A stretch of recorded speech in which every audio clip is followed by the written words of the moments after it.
All we want is for Nassimbe to step down. We'll keep protesting, even after 3 days, until he finally leaves power. A dictator's greed has ignited a firestorm in Togo where Faure Nassimbe, who's clung to power for 20 years after his father's 38-year reign, has hijacked democracy, rewriting the constitution to rule forever. But the streets of Lomé are roaring. For the past few days, brave Togolese have defied a protest ban, facing tear gas, batons and death. 7 killed, hundreds injured and dozens jailed. Yet, in a jaw-dropping twist, Togo dares to eye the Alliance of Sahel States, AES, the revolutionary bloc led by heroes like Captain Ibrahim Traoré, who've kicked out Western powers and put their people first. Can a dictator backed by the West join Africa's boldest fight for freedom, or will Togo's youth topple this dynasty and join the Sahel's revolution? Grab your seats. This is a battle for Africa's future you can't miss. Since June 26th, the streets of Lomé have been ablaze with the fire of resistance. Civic groups report that over 100 political prisoners now languish in Togo's jails, their only crime being their demand for freedom and dignity. The Hands Off My Constitution coalition, a grassroots movement, has become the voice of a people fed up with a regime that has robbed them of their democratic rights and plunged them into economic despair. The April 2024 constitutional reforms, widely condemned as a constitutional coup, are at the heart of this unrest. These reforms rammed through Togo's National Assembly, abolished presidential elections and created a new powerful role, President of the Council of Ministers. In May 2025, Faure Nassimbe, who has ruled Togo for 20 years following his father's 38-year reign, assumed this position. With no term limits and no need for elections, Nassimbe has effectively crowned himself ruler for life, a move that critics say ensures the Nassimbe dynasty's stranglehold on power for generations to come. As one protester, speaking anonymously to avoid retaliation, told me, Faure thinks he can crown himself emperor, but the people of Togo are not his subjects. We are a free people, and we will fight until he is gone. This is not the first time Faure Nassimbe has tampered with Togo's constitution to entrench his power. Since seizing control in a military-backed coup in 2005 following his father's death, he has rewritten the constitution 4 times. In 2005, to legitimize his coup and consolidate power.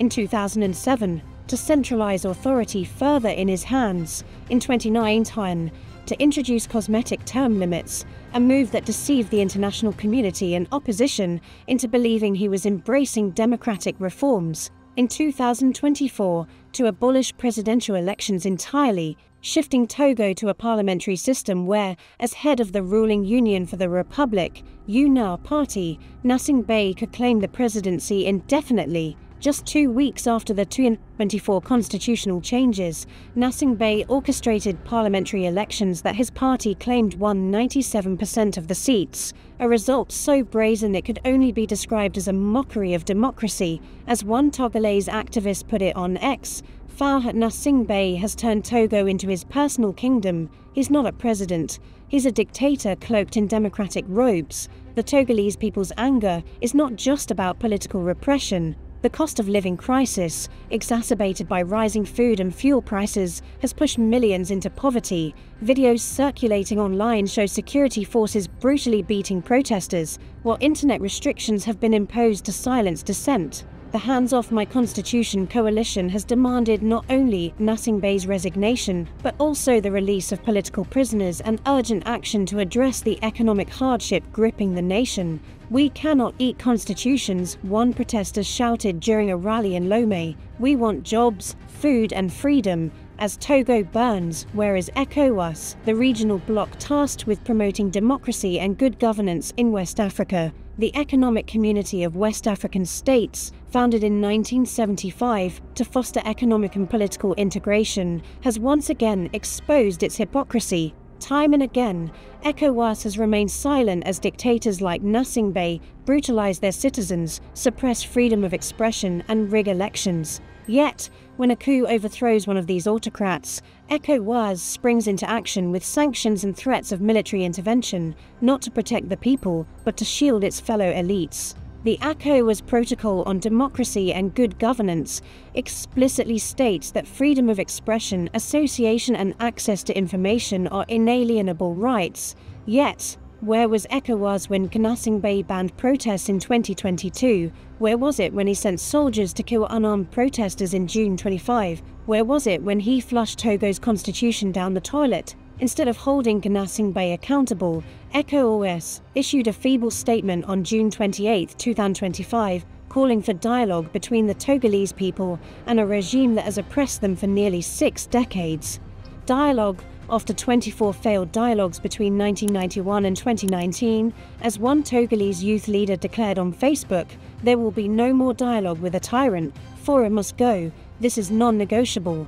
ECOWAS's silence on Togo's crisis is no surprise. The bloc has long been accused of being a tool of Western powers, particularly France, which has historically propped up autocratic regimes in Francophone West Africa to maintain its influence. Burkina Faso, Mali and Niger cited this very reason when they announced their withdrawal from ECOWAS in January 2024, accusing the bloc of being subservient to France and failing to address the region's security and economic challenges. Their exit, formalized on January 29, 2025, marked a seismic shift in West African geopolitics, as these 3 nations form the Alliance of Sahel States, AES, a confederation built on the principles of sovereignty, self-reliance and people-centered governance. In a development that has stunned observers across the continent, Togo is now positioning itself to join the AES, a move that could reshape the geopolitical map of West Africa. Togolese Foreign Minister Robert Dussey confirmed this intention in March 2025,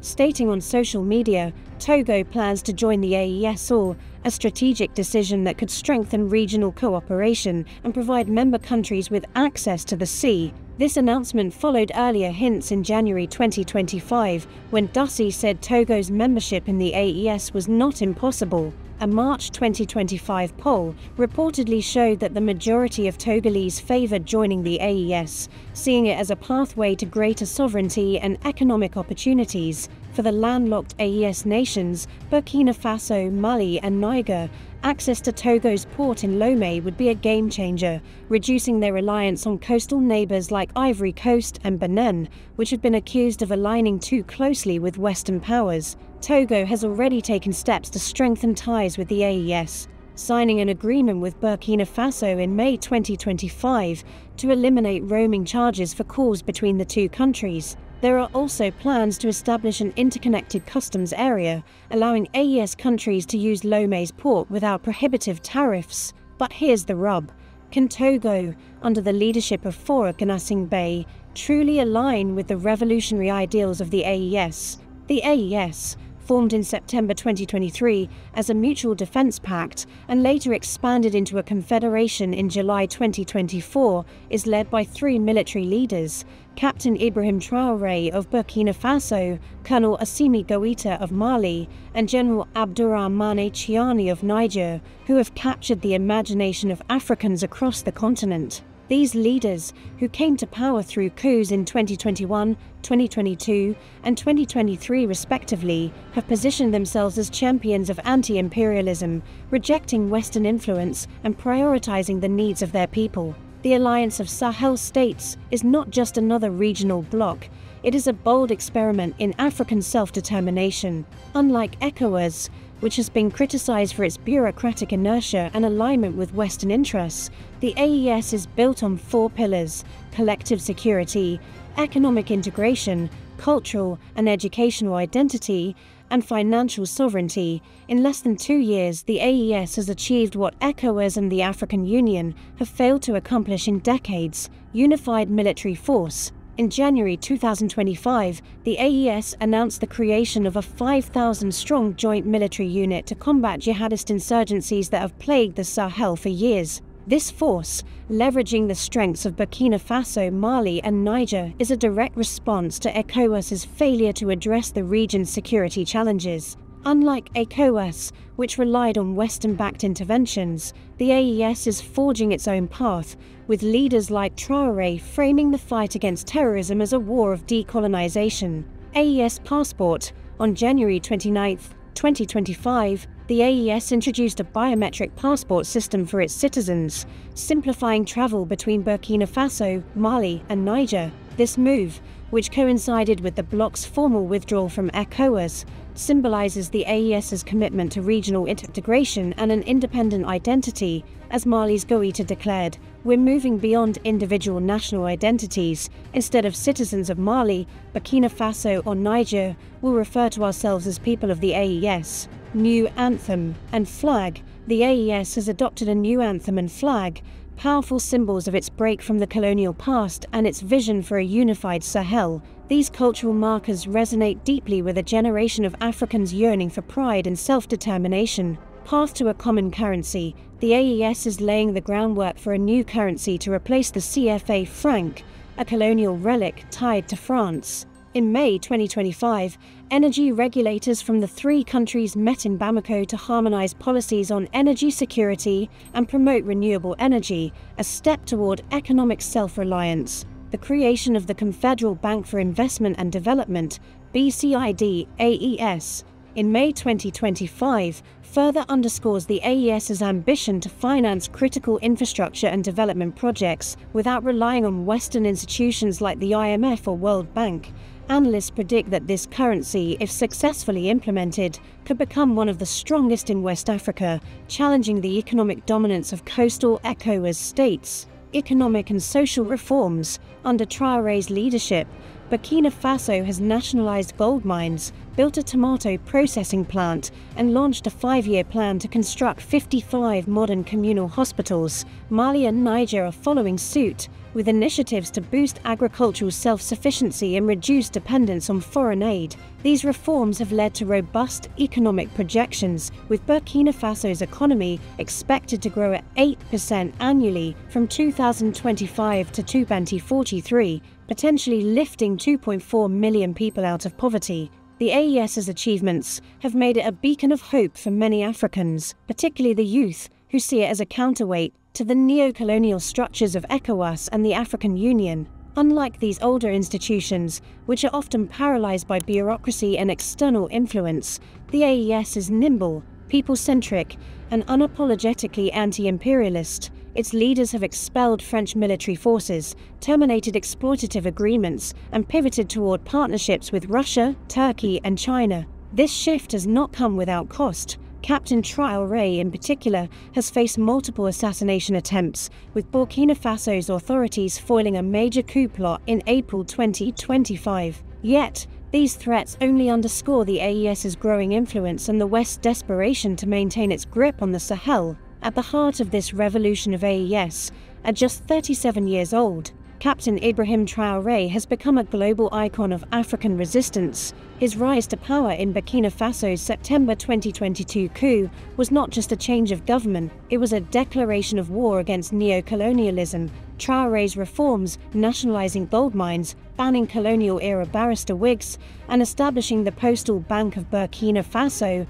have struck a chord with Africans tired of seeing their resources plundered by foreign powers. His fiery speeches, like the one at the 2023 Russia-Africa Summit, where he urged African leaders to stop behaving like puppets, have gone viral, earning him admiration not only in Africa, but also among anti-imperialist activists in the global south, and even some in the west. Traoré's popularity is rooted in his authenticity. Unlike Nassing Bey, who lives in opulence while his people starve, Traoré has rejected a salary increase, choosing to live on his military captain's earnings. His focus on grassroots development, education, healthcare and food security has won him the hearts of Burkina Faso, with 66% of citizens supporting military rule in a 2023 Afrobarometer survey, up from 24% in 2012. At Ghana's President John Mahama's inauguration in January 2025, Traoré received the loudest applause among 21 African heads of state,